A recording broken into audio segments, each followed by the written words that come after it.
In the 1980s, minivans succeeded station wagons as the vehicle of choice to move families. The Chrysler Town & Country, Dodge Caravan, and Plymouth Voyager broke that ground, and Chrysler has owned the segment for most of its existence. Though still popular with practical types, minivans have been ceding ground to crossovers for a while, and after 30 years, minivan evolution has slowed, with only the occasional noteworthy feature like a built-in vacuum making headlines.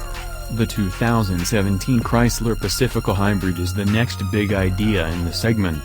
In fact, we think its plug-in hybrid powertrain is the biggest minivan idea since the original. Yes, we are excited about a hybrid people mover.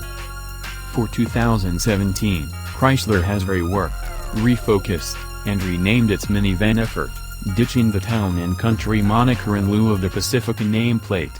The odd recycled name aside, it's not only far superior to Chrysler's outgoing minivan, but, with most of the competition several years old, the new Pacifica is easily the current class leader. But while the minivan's practicality is undeniable, they're not always the most efficient. It's a wonder, then, that no competitor has packaged a hybrid system into a minivan before, especially Toyota, given its dominance in hybrid everything else.